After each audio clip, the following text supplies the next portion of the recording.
203 BC समुद्र के किनारे बसे एक गांव में, जो अब परंगी पटाई के नाम से जाना जाता है, उसमें 30 नवंबर को नागराजन नाम के एक दैवीय प्रतिभा से युक्त बालक का जन्म होता है।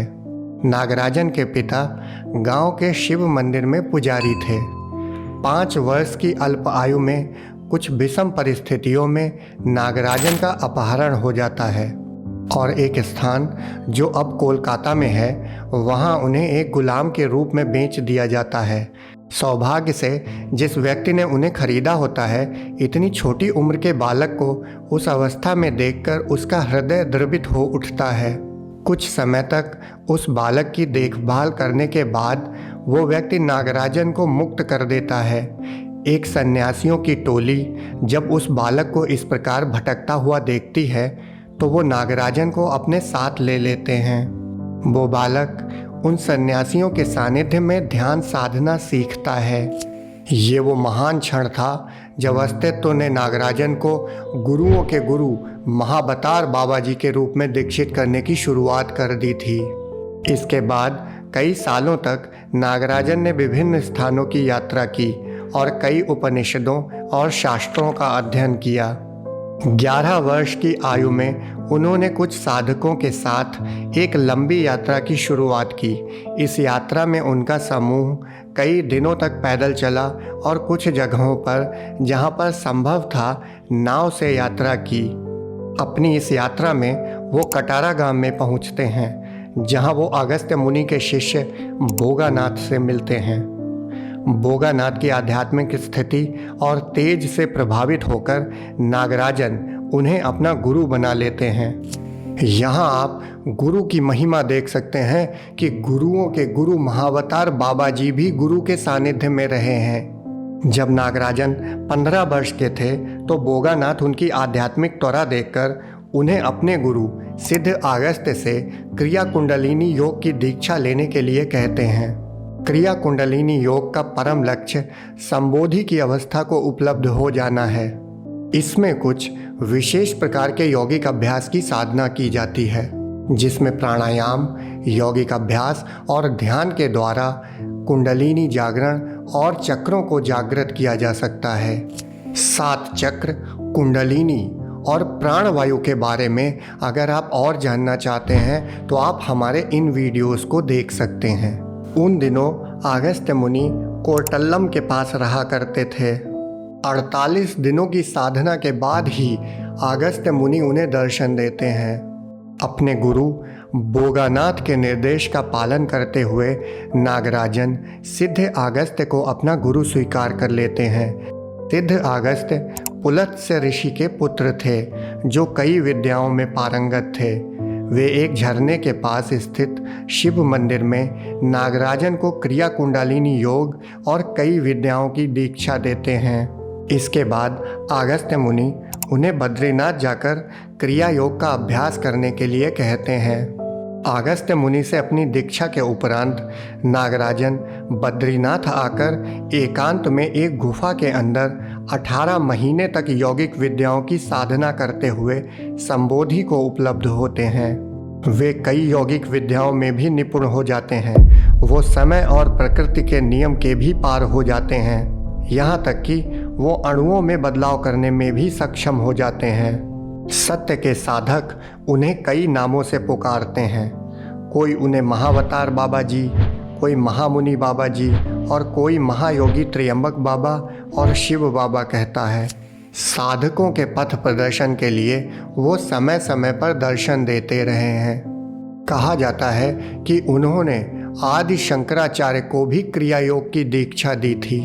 इसके अलावा वे जीसस क्राइस्ट, कबीरदास जी, रामकृष्ण परमहंस, रमण महर्षि, स्वामी विवेकानंद, लाहिड़ी महाशय, स्वामी युक्तेश्वर गिरी, परमहंस योगानंद और केवलानंद से भी मिले हैं। इनमें लाहिड़ी महाशय स्वयं महावतार बाबा जी के शिष्य रहे हैं। 1861 में लाहिड़ी महाशय, जो कि उस समय ब्रिटिश सेना के अकाउंटेंट थे, उन्हें संदेश मिलता है कि उनका स्थानांतरण रानीखेत में कर दिया गया है। रानीखेत में जब वे अपने सेना के कैंप से कुछ दूरी पर टहलने के लिए जाते हैं तो उन्हें महसूस होता है कि कोई उनका नाम पुकार रहा है। आवाज़ की दिशा में पीछा करने पर उनकी मुलाकात महाबतार बाबा जी से होती है। लाहिड़ी महाशय को बाबा जी महज 25 वर्ष के युवा लग रहे थे। वो ये पहचान नहीं पाते हैं कि वो अपने पिछले जन्मों में भी बाबा जी के शिष्य रहे थे। लाहिड़ी महाशय महाबतार बाबा जी से कहते हैं कि मुझे अंधेरा होने से पहले वापस निकलना होगा, सुबह ऑफिस में काम है। तो महाबतार बाबा मुस्कुराते हुए उन्हें अंग्रेजी में उत्तर देते हैं, the office was brought for you and not you for the office. जब बाबा जी लाहिड़ी महाशय के मस्तक को स्पर्श करते हैं तो उन्हें सब याद आने लगता है और तब बाबा जी उन्हें क्रिया योग की दीक्षा देते हैं। लाहिड़ी महाशय बाबा जी से कहते हैं कि आप मुझे अपनी टोली में शामिल कर लें। तो महाबतार बाबा जी उन्हें ये कहकर मना कर देते हैं कि अभी तुम्हें कई साधकों को क्रिया योग की शिक्षा देनी है। 1894 कुंभ के मेले में जहां हिमालय की कंदराओं में एकांत में साधना कर रहे साधु सन्यासी भी भ्रमण के लिए आते हैं, वहां लाहिड़ी महाशय के शिष्य और परमहंस योगानंद के गुरु युक्तेश्वर गिरी जी महाबतार बाबा जी को अपनी मंडली के साथ वृक्ष के नीचे बैठा हुआ देखते हैं। लाहिड़ी महाशय ने उन्हें बाबा जी के बारे में जैसा बताया था वही तेज उनके चेहरे पर और वही आभा उनकी मौजूदगी में प्रकट हो रही थी। महाबतार बाबा जी उनसे आध्यात्मिक संदेश पूरे विश्व में प्रसारित करने की दिशा में बात करते हैं। वहाँ वो उन्हें बताते हैं कि उनका एक शिष्य भविष्य में इस कार्य को पूरा करेगा, जो कि बाद में युक्तेश्वर गिरी के शिष्य परमहंस योगानंद अमेरिका जाकर करते हैं। एक अन्य मुलाकात में महाबतार बाबा जी युक्तेश्वर गिरी को होली साइंस नामक एक पुस्तक लिखने के लिए प्रेरित करते हैं। ये पुस्तक मुख्यतः सभी धर्मों का मूल सार, जो कि ईश्वर का साक्षात्कार ही है, उस बारे में ही लिखी गई है। 1920 कोलकाता में महाबतार बाबा जी परमहंस योगानंद की पुकार पर उनसे मिलते हैं। योगानंद के अनुसार तब बाबा जी महज 20 वर्ष के युवक जैसे प्रतीत हो रहे थे। बाबा जी योगानंद को अमेरिका जाकर क्रिया योग का प्रसार करने के लिए कहते हैं। बाबा जी की दैवीय आभा से मुग्ध योगानंद उनसे कहते हैं कि मुझे आप अपनी टोली में शामिल कर लीजिए, पर बाबा जी योगानंद को भी लाहिड़ी महाशय की तरह मना कर देते हैं। परमहंस योगानंद उनकी बात मानकर अमेरिका जाते हैं और क्रिया योग और अध्यात्म का संदेश लाखों लोगों तक पहुंचाते हैं।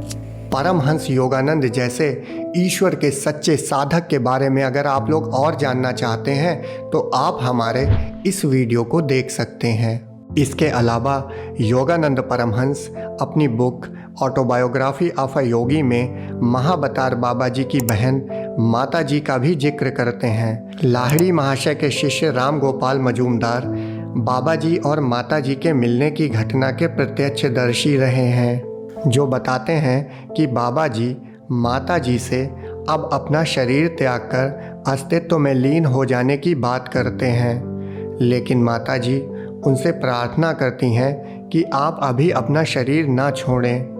जिसके बाद महाबतार बाबा जी कहते हैं, तथास्तु, मैं अपना स्थूल शरीर नहीं छोड़ूंगा। ये शरीर सत्य के कुछ साधकों को दर्शन के लिए सदैव उपस्थित रहेगा। योगानंद अपनी बुक में कहते हैं कि बाबा जी आधुनिक युग की प्रवृत्तियों से, पाश्चात्य संस्कृति के प्रभाव और उसकी जटिलताओं से पूर्णतः अवगत हैं और पूर्व तथा पश्चिम दोनों में समान रूप से योग के आत्मोद्धारक ज्ञान का प्रसार करने की आवश्यकता का उन्हें भान है। परमहंस योगानंद आगे कहते हैं कि बाबा जी की आध्यात्मिक अवस्था मानवीय आकलन की शक्ति से परे है। उनके योगेश्वर्य की केवल कल्पना करने का प्रयास भी व्यर्थ है। महाबतार बाबा जी परामुक्त स्थिति को उपलब्ध हैं। वे अणुओं को स्वयं के अनुसार आकार देकर कहीं भी उपस्थित हो सकते हैं। योगानंद के संस्कृत शिक्षक रहे स्वामी केवलानंद जी जिन्होंने हिमालय में महावतार बाबा जी के साथ कुछ समय बिताया था, वे बाबा जी के बारे में बात करते हुए बताते हैं कि अद्वितीय महागुरु अपने शिष्यों के साथ पर्वतों में एक स्थान से दूसरे स्थान पर भ्रमण करते रहते हैं। किसी स्थान पर कुछ समय बिताने के बाद बाबा जी कहते हैं, डेरा डंडा उठाओ। वे अपने पास एक डंडा रखते हैं। उनका ये आदेश अपनी मंडली के साथ तत्क्षण किसी दूसरे स्थान पर पहुंचने का संकेत होता है। बाबा जी के बारे में बताते हुए राम गोपाल मजूमदार कहते हैं कि ईश्वर ने बाबा जी को इस वर्तमान कल्प के अंत तक इस संसार में सशरीर रहने के लिए चुना है। युग आएंगे और जाएंगे, परंतु मृत्युंजय महागुरु युगों के नाटक का अवलोकन करते हुए इस विश्व रंगमंच पर उपस्थित रहेंगे। वे एकमात्र ऐसे महायोगी हैं जो शरीर में रहते हुए भी जन्म, मृत्यु और समय के चक्र के पार हैं। हजारों वर्षों से वो स्थूल शरीर में साधकों के मार्गदर्शन के लिए अपनी अगाध करुणा के कारण रुके हुए हैं। उनकी शिक्षा योग सूत्र के महान ज्ञान से फलित है, जो कि ध्यान की गरिमा, संयम, आत्म शांति और परमानंद का अनुभव करने की दिशा में प्रयास करने का आग्रह करती है। महावतार बाबा जी एक मार्गदर्शक की तरह सदा से सत्य के साधकों की उनके संबोधि के मार्ग में आने वाली रुकावटों पर समझ के साथ विजय प्राप्त करने पर मदद करते रहे हैं। अपने शिष्यों के माध्यम से उन्होंने मानव जाति के कल्याण का परम लक्ष्य, जो कि ईश्वर साक्षात्कार ही है, उसका अनुभव करने के लिए अनेक विधियां दी हैं। उन्होंने अपने शिष्यों को दूसरों की आध्यात्मिक प्रगति के लिए बिना किसी अपेक्षा के सदैव तत्पर रहने के लिए कहा है। उन्होंने बताया है कि हम सभी उस अखंड परमात्मा के हिस्से हैं और उस अखंडता का अनुभव आध्यात्मिक यात्रा के लिए उठाया गया सबसे महत्वपूर्ण कदम है। परमात्मा के इस विराट नृत्य में सत्य की प्यास अगर आपके भीतर भी जागेगी तो छोटी से छोटी घटना भी महावतार बाबा जी के रूप में आपका पथ प्रदर्शित करते हुए नजर आएगी। इस समष्टि में महावतार बाबा जी ही समाये हुए हैं। जो हृदय से समझने का भाव और पात्रता रखते हैं वो निश्चित ही जान पाएंगे। अगर आपको हमारा कंटेंट पसंद आया हो तो आप इस वीडियो को लाइक कर सकते हैं और इस वीडियो को अपने मित्रों के साथ शेयर कर सकते हैं। और अगर आप हमारे चैनल पर नए हैं तो आप हमारे चैनल को सब्सक्राइब कर सकते हैं। आपके कमेंट और आपका सपोर्ट हमें हमेशा मोटिवेट करता है। आप सभी मित्रों का धन्यवाद।